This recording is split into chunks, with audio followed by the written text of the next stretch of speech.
ऐकला ना आवाज? एकदम कुरकुरीत असे हे मटारचे आपले कटलेट तयार झालेले आहेत. तर इथे मी 1 वाटीभर मटार घेतलेले आहेत. ते असे पाण्यात उकळवून घ्यायचे आहेत.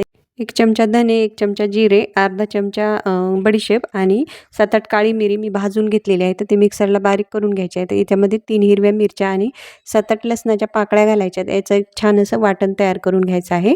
आता हे आपण जे मटार उकळवून घेतलेले आहेत का, ते थोडेसे आपल्याला मिक्सरला बारीक करून घ्यायचे आहेत किंवा बंद चालू असं मिक्सर करत आपल्याला हे वाटून घ्यायचे आहेत.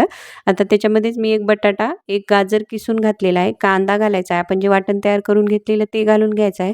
खूप सारी कोथिंबीर घालायची आहे. इथे अर्धा चमचा ओवा घ्यायचा आहे, तो हातावर असा क्रश करून घालायचा आहे. आणि याच्यामध्ये चवीनुसार मीठ घालायचे. तर भाज्या तुम्हाला ज्या आवडतील त्यासुद्धा याच्यामध्ये आणखीन घालू शकता. तर आता याच्यामध्ये मी पाव टीस्पून इथे हळद पावडर घातलेला आहे आणि लाल तिखट अर्धा चमचा घालत आहे, कारण आपण याच्यात हिरवी मिरची आणि मिऱ्याचा सुद्धा वापर केलेला आहे. आता याच्यामध्ये 2 चिमट हिंग घाला. हिंग आवश्यक घाला. हिंगाने याला छान अशी चव येते. आता इथे 4 चमचे मी इथे बेसन पीठ घेतलेलं आहे. 4 चमचे तांदुळाचं पीठ घेतलेलं आहे. याला आता व्यवस्थित असं मिक्स करून घ्यायचं आहे. मस्त असे हे कटलेट तयार होतात.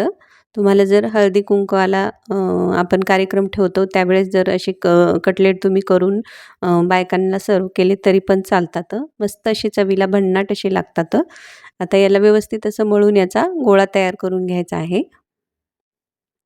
आणि आपल्याला हा गोळा झाकून वगैरे ठेवण्याची अजिबात गरज नाही. आपल्याला लगेच याचे कटलेट तयार करून घ्यायचे आहेत किंवा तुम्ही याचे वडेसुद्धा म्हणू शकता. आता आपल्याला हात धुवून एकदा हाताला तेल लावून घ्यायचं आहे आणि व्हिडिओमध्ये दाखवत आहे त्या पद्धतीने याचे कटलेट बनवून घ्यायचे आहेत. तर तुम्ही लहान मोठे असे तुमच्या आकाराचे कटलेट किंवा तुमच्या आवडीनुसार तुम्हाला जसे आवडतील तसे त्या पद्धतीने करून घ्या. तर इथे मी ह्या पद्धतीने कटलेट तयार करून घेतलेले आहेत. आणि बाजूलाच मी गॅसवर तेलसुद्धा ठेवलेलं आहे तापायला. तर तुम्ही हे 2 पद्धतीने करू शकता. शॅलो फ्राय करू शकता किंवा डीप फ्रायसुद्धा करू शकता.